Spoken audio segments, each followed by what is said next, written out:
All right, now I want to get into how analyzing this election a little bit more and how much the Republican Party has done damage to itself. So let's start with they attack the gays all the time. They've lost the gays, right?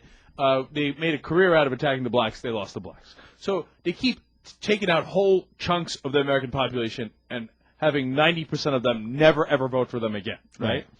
And now I think they made a tremendous mistake by going after the Hispanic population. In the House Republicans, now again, here to be fair, speaking of Ken Mehlman, George W. Bush, Karl Rove, people who are otherwise heinous, I think made a real attempt to try to stop the Republican Party from ostracizing and demonizing Hispanics, and they failed.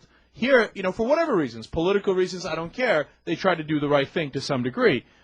And the House Republicans wouldn't have it. They're like, no, we will demonize. That's what we do. Yeah, and it's going to get demonized more when I suspect one of the things that George Bush and the new Democratic leadership in Congress will be able to do is probably something on immigration, which for the real conservatives on immigration will make them more angry about it than before. I already knew about J.D. Hayworth in Arizona, but I didn't know about Randy Graff. Those two guys were like, they're illegals! They were the most anti-immigrant guys. Randy Graff was running for Jim Colby's seat, right? Yes. And J.D. Hayworth is now, but was defeated. Both those guys lost.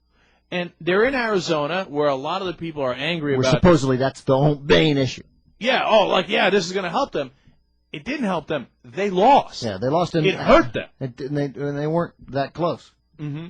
So those are the specific cases of where they actually lost elections because of it. But what they've done is hurt the Republican Party on a national scale. Let me give you the numbers. Different numbers for 2004 election. I read 3 different articles on it. Ranged from 40 to 45% of Hispanics voted for George W. Bush in 2004.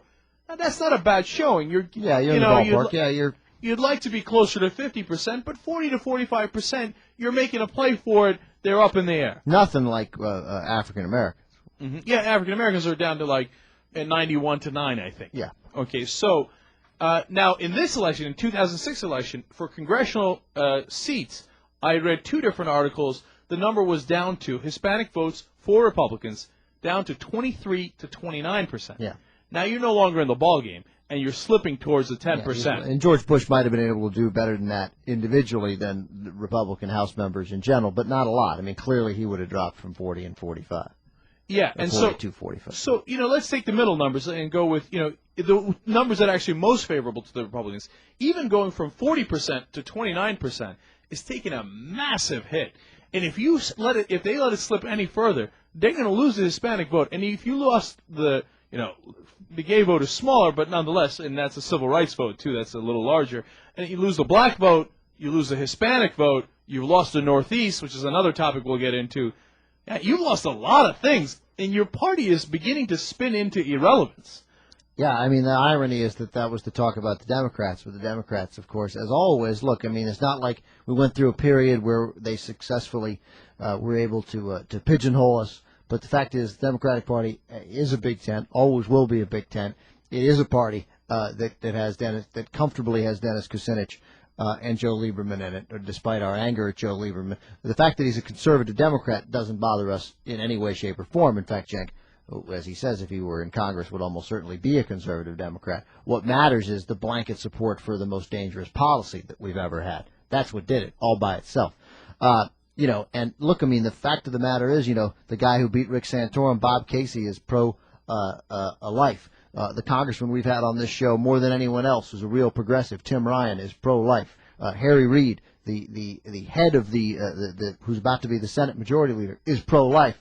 And we're like, yeah, okay. Okay, so that's their position. Yeah, that's their position. It's out of the mainstream of the party, and we listen to them. And it's also out of the mainstream of the country, but okay. But that's okay. It doesn't, in and of itself, that does not preclude you from not only being in the party, but having major significant roles in the party, from leading the party in some ways.